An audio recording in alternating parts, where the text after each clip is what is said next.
The settlement was dead. Not all at once but slow. Like watching something bleed out over months. Grace had stopped counting how many people left. First the families with money got out on the corporate ships. Then the ones with skills nobody needed anymore. By the time she turned 17, most of the people she knew had either left or died. The rest stayed because they had nowhere else to go.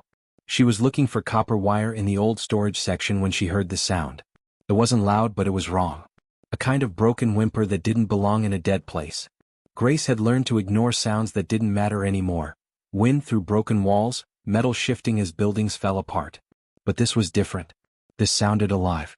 She followed it through the rubble for maybe 10 minutes. The storage section had partially collapsed during the last bad storm. Equipment lay scattered everywhere. Old tech that nobody wanted, medical supplies that had expired years ago, furniture falling apart. The sun came through cracks in the ceiling, making everything look ghostly. That's when she saw them. Two creatures, each about as long as a car, covered in scales that looked like someone had painted them with precious metals. One was blue-green, almost the color of the ocean Grace had seen in old videos. The other was deep purple. They were wedged in the corner of a fallen storage unit, barely moving, their sides going in and out so slowly it looked like they weren't breathing at all. Grace's first instinct was to run. She knew what the other survivors said about dragons. They came from somewhere out in space, somewhere no human was supposed to go. They were dangerous. They were predators. People had died when dragons attacked other settlements. The smart thing to do was walk away, find a supervisor, and report this to whoever was supposed to handle dangerous things. But as Grace got closer, she realized something. They weren't looking at her like predators. They were looking at her like they were scared. Like she was the bigger threat. The blue one tried to move when she approached. It lifted its head maybe a few inches and made another sound, not a roar or anything fierce. Just a sound like an animal in pain. Grace knelt down slowly. She had learned how to move around nervous creatures when she was younger, before everything fell apart. Her father had kept birds once. He would say, "Move like the world is soft and you don't want to break it." "Hey," she whispered. "Hey, I'm not going to hurt you." She could see their ribs. She could count them. That's how thin these creatures were. Their skin was dry and cracking in places. There was old blood on one of them, though she couldn't tell if it was fresh or from days ago. These weren't invaders. These were babies. And they were starving. Grace made a choice that day that should have been stupid. She decided to keep them alive. She started small. She had access to the old medical storage area. Most of it was useless, but there were nutrient solutions meant for humans in crisis. She didn't know if they would work on dragons, but at least they had calories. She mixed them with water and brought them in containers she stole from the kitchen. The dragons drank like they hadn't had anything in weeks. Maybe they hadn't. Every night for 2 weeks, Grace went back. She found freeze-dried food packets from emergency kits. She discovered a cache of protein bars in a locker nobody had bothered to open. She even broke into the supply room where they kept the good medicine and took antibiotics, rubbing salve, anything that might help them heal. She gave them names because they needed to be more than just things she was hiding. The blue-green one became Kes because his eyes looked kind, intelligent. The purple one was Rix because he was smaller and moved quicker. The other survivors would have called her crazy. If they found out, they would probably try to stop her. Or worse, they would try to capture the dragons and maybe get money for them. But Grace was tired of the settlement being a place where everything died. She was tired of just watching terrible things happen. Kes was the first to really trust her. He would rest his head on her lap while she cleaned his wounds. Rix took longer, but eventually even he would lie still when she approached, waiting for the food and the care. Over the weeks they changed. Their scales started to shine again. Their breathing got stronger. They started moving around their corner, stretching their wings and making sounds that almost sounded happy. Grace had never had anything depend on her before. She had never been someone's lifeline. Then one morning the sky split open. Ships came down through the clouds, massive ships that made the ground shake. They were beautiful and terrifying all at once. The other survivors locked themselves in the bunkers. Alarms started screaming. The dragons that came out of those ships were enormous. Adult dragons, powerful and fierce-looking. They moved across the settlement like they owned it.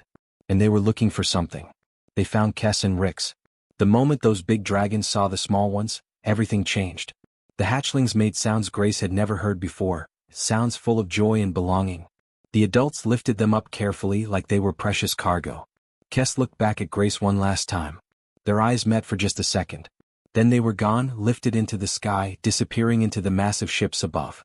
Grace stood alone in the dust and ash of the dead settlement, and for the first time in months she felt completely broken. 3 years passed like a slow wound that wouldn't heal. Grace had turned 20. The number felt wrong, like she had skipped over being a regular teenager and jumped straight into being an adult. But that's what happened on Colony 7. Time didn't work right anymore. You either aged fast or you died trying to keep up. The new director's name was James. He arrived 6 months after the Dragons left, fresh off a corporate transport with clean clothes and clean hands. He was tall and thin, the kind of person who looked at other people the way you might look at broken machines, assessing which ones could still be fixed and which ones should be scrapped. Within a month, everything about the settlement changed. James was efficient. That was the word everyone used. He was efficient. He cut the water rations. He reduced the medicine supply.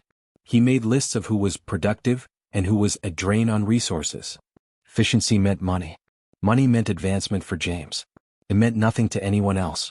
Grace worked in maintenance, which meant she kept the settlement alive whether anyone appreciated it or not. The water recyclers were ancient machines that broke down constantly. She would spend hours under them, her hands covered in grease and dirt, trying to coax another few weeks of life out of equipment that should have been replaced a decade ago. The solar panels on the dome's exterior were cracked and fading.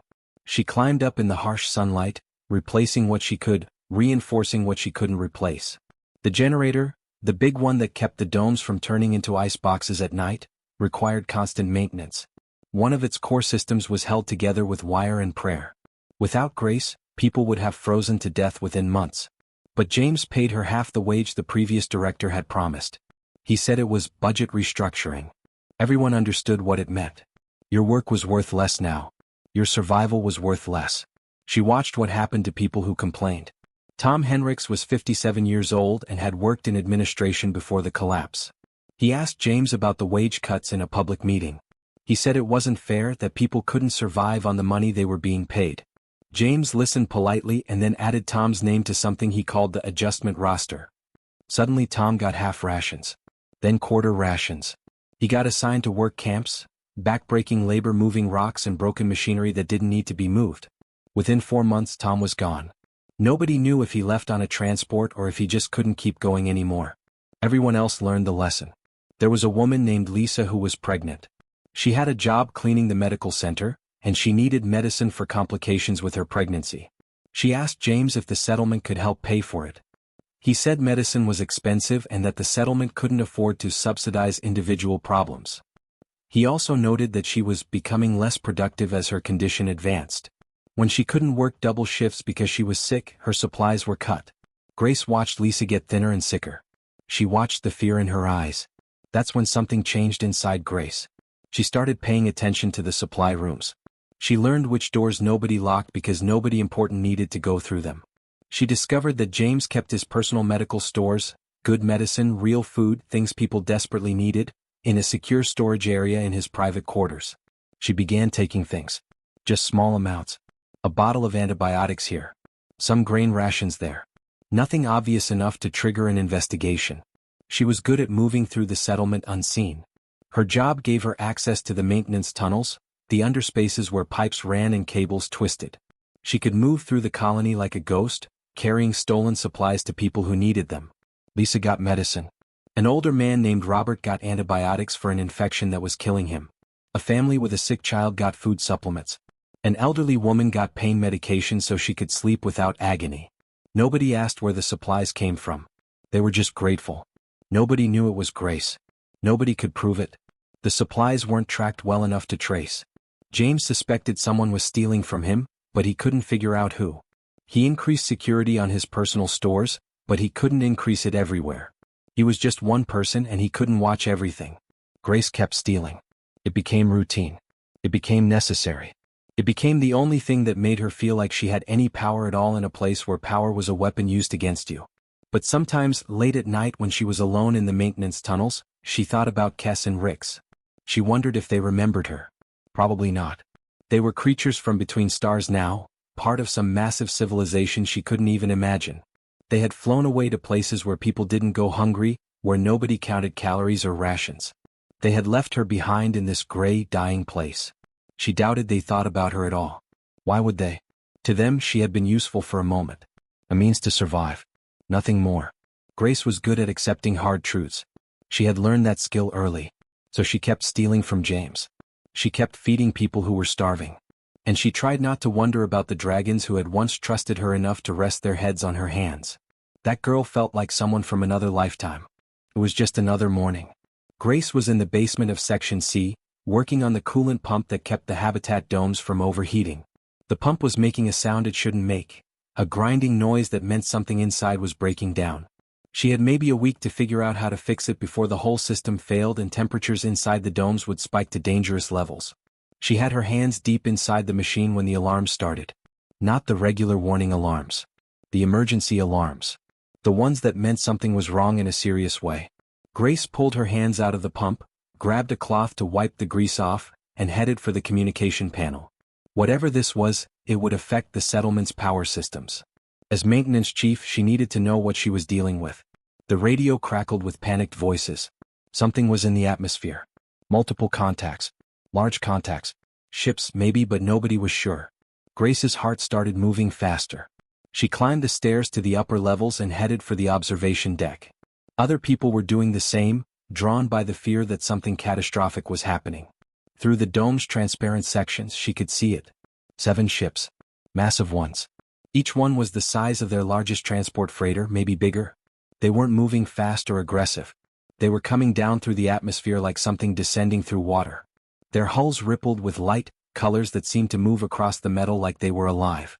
Blues and greens and colors Grace didn't have names for, pulsing in patterns that almost looked like they meant something. No weapons fired. No explosions. No warnings were broadcast. They just landed in the zone designated for aircraft and waited. Within minutes, James had called an emergency council. Grace could hear them arguing through the administrative dome's thin walls. Some voices said they should fight. Someone suggested evacuating. Others wanted to try negotiating. Everyone was scared. Nobody understood what was happening or what the ships wanted. The settlement had been on edge for years, ever since the first dragon attacks at other colonies made the news. People told stories about dragons destroying settlements, killing hundreds of people. Nobody knew if those stories were true. Information coming from corporate channels was always mixed with propaganda anyway. But the fear was real. Grace felt it too. That sick feeling in her stomach, like something fundamental was about to break. Then a transmission came through. A voice, speaking perfect human language but with an accent she'd never heard before. Calm, professional, polite. The voice asked for Grace by name. For a moment, Grace couldn't breathe. The transmission said, "We are looking for a human named Grace. We request to speak with her immediately. This is not a threat. We have traveled far to find her. Please confirm her location." Grace's hands started shaking. People were staring at her. Everyone in the observation area had heard it. Everyone suddenly knew that this, whatever this was, had something to do with her. She walked to the landing zone because she didn't know what else to do. Because you don't ignore a message like that. Because somewhere deep inside her, she already knew what this meant. The landing zone was crowded. James was there with security personnel who looked like they wanted to run. Dozens of other settlers kept their distance, watching to see what would happen. The ships loomed above them, massive and strange, their hulls still rippling with that impossible light. Then a door opened on the largest ship. A woman stepped out. She was tall, maybe 6 feet, with dark hair that reached her shoulders. She wore clothes that didn't look like anything Grace had ever seen, material that seemed to shift between different colors and textures, fitting her perfectly. She looked human but also like she came from somewhere else entirely. Somewhere advanced. Somewhere where people didn't steal medicine in the dark or watch other people starve. The woman walked toward Grace with a calm smile. "Grace," she said. Her voice was warm, genuine. "My name is Dr. Helena. I've been looking for you for a very long time." What?" Grace managed to say. "Kess and Rix never stopped searching for you," Helena continued. "When we found them 3 years ago they were already asking about you. Asking about a girl with steady hands, kind eyes, and a voice that made them feel safe. They gave me details that didn't match any database we had. But they were determined. So we started searching. We visited 37 human settlements looking for someone who matched their description." Grace felt the world tilt. "They remembered me?" she whispered. "For dragons, it's not just memory," Helena explained. "It's something deeper. They imprinted on you. That's a bond that can't break, can't fade. You saved their lives when they were helpless. To them you're the person who means safety. Who means home.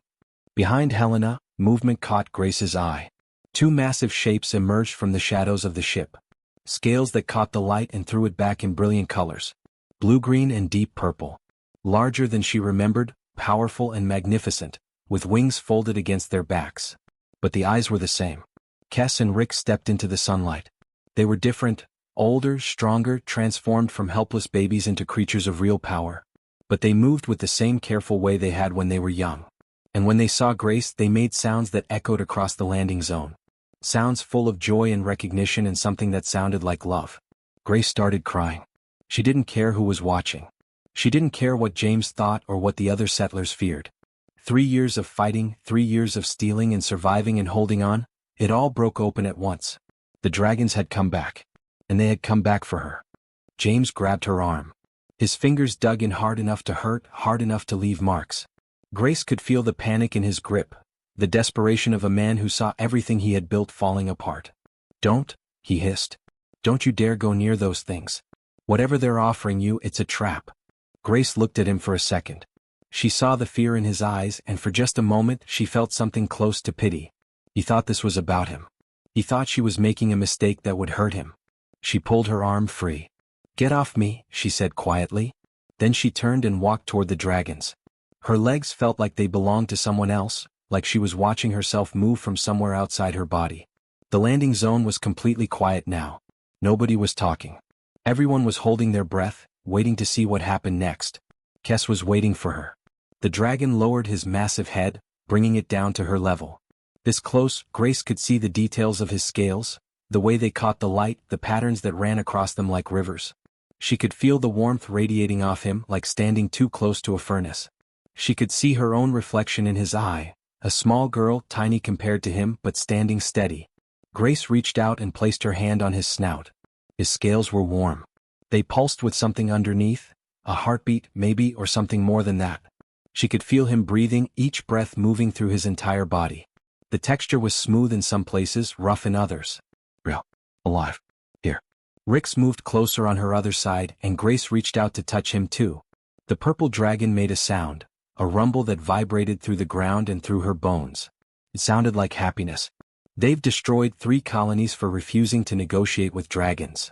James was shouting behind her. His voice was rising, getting desperate. "They'll destroy us. They'll destroy everything here. You don't understand what you're doing." Grace didn't turn around. She kept her hand on Kessa's snout, feeling his warmth, feeling the connection that had never really broken in 3 years. "No," she said loud enough for everyone to hear. "They won't." She did turn then, still with her hand on Kess. She faced James and everyone else gathered at the landing zone. "You want me to go with them so you can tell everyone they took me," she said. Her voice was steady. She was surprised by that. "You want me gone so you can call the dragons a threat. So you can convince people we need to fight back. So you can be the hero who protected the settlement from the monsters from space." James's face was red now. "That's not." "Yes it is," Grace interrupted. "But that's not what this is. Kess and Rix didn't come here to conquer anything. They didn't come here with weapons or threats. They came because I mattered to them. Because when they were starving and scared, a powerless girl gave them food and medicine and kindness. And they never forgot that. They never stopped looking for me." She looked at Dr. Helena, the woman from the stars. Helena was watching her with an expression that looked like respect. Like she understood what was happening here. Grace continued, speaking directly to Kess and Rix now. "I won't leave this place. Not by myself. Not if it means abandoning everyone here to whatever comes next." She turned back to James. "But here's what's going to happen. We're going to do something different. The dragons and the humans here are going to share this settlement. Same resources. Same rules. We're going to build something that hasn't existed before." James actually laughed. It was a desperate, broken sound. "You can't make decisions for this colony," he said. "No," Grace agreed. "I can't. But they can." She gestured toward the dragons, toward the ships, toward Dr. Helena and everything the dragons represented. "And they will make decisions. Whether you cooperate or not. The only question is whether this settlement survives what comes next, or whether we fight and lose everything." The landing zone was completely silent. Grace could hear her own heartbeat in her ears. "You're one man," she said to James. "With one choice to make. You can accept this or you can fight it. But the outcome is going to be the same. Things are changing. The question is whether you change with them or get left behind. James's face was pale now. The color had drained completely. He looked like a man watching his entire world collapse. You can't be serious, he whispered. I've never been more serious in my entire life, Grace said. She turned back to the dragons. She placed both her hands on Kessa's snout, and he lowered his head further, bringing his eye level with hers. She could see herself reflected in that great eye, not as the powerless maintenance worker, not as the girl who stole medicine in the dark, but as someone important. Someone who mattered. Okay, she said to both of them, speaking so quietly that only they could hear. Let's show them what's possible. Behind her, she could hear James breathing hard. She could hear the fearful murmurs of the other settlers. She could hear Dr. Helena speaking into a communication device, coordinating with the other ships. The old world was ending. And Grace was choosing to build something new. 5 years later, nobody remembered what it felt like to be afraid of dragons. The settlement had changed so much that old-timers sometimes stopped in the middle of the street and just looked around, trying to recognize where they were. The buildings were different. The population was different. The whole way people lived was different. Settlement 7 became something the corporate officials never expected. Not a colony anymore, really. More like a true home. The first place where humans and dragons actually lived together as equals. It happened because Grace made it happen. She didn't ask for a fancy title. Nobody gave her an official position in the government structure. She was just the person who could translate. Not just the words but the thinking behind the words. She could walk out of a human council meeting where people were panicking about resource distribution and go straight into a dragon chamber where the ancient creatures were explaining concepts that took humans hours to grasp. In those early days, everything could have fallen apart. There were resources to divide. Territory to share. Different ways of living that had to be somehow merged. Humans needed things at different times than dragons did. Humans worked on daily schedules. Dragons operated on longer cycles. Humans got scared easily. Dragons moved slow and thought in longer time frames. Grace sat in rooms and listened to both sides explain their fears. She didn't pretend to have all the answers. She just made sure everyone understood that the other side wasn't trying to hurt them. That both humans and dragons wanted the same basic things. Safety, food, a place to belong. The Treaty of Cohabitation came out of those meetings. It wasn't perfect, but it worked. It said that resources would be split fairly. It said that human and dragon decision-makers would have equal voice. It said that the settlement belonged to both species equally. Grace helped write every word. In the 3rd year, something happened that could have destroyed everything. A young dragon pilot named Reed was doing repair work on one of the transport ships. Something went wrong with the engine system. The ship went down hard in the desert region outside the settlement. Reed managed to land it, but he was hurt. His dragon companion, a younger male named Thorn, was panicking. A panicked dragon could destroy the ship completely, could hurt more people. Grace was part of the rescue team. When they got to the crash site, Thorn was rocking the ship back and forth, making sounds that echoed across the desert. The other humans were backing away, scared. Grace walked right up to the ship. She didn't have any training. She didn't have any official authority. But she had something that mattered more.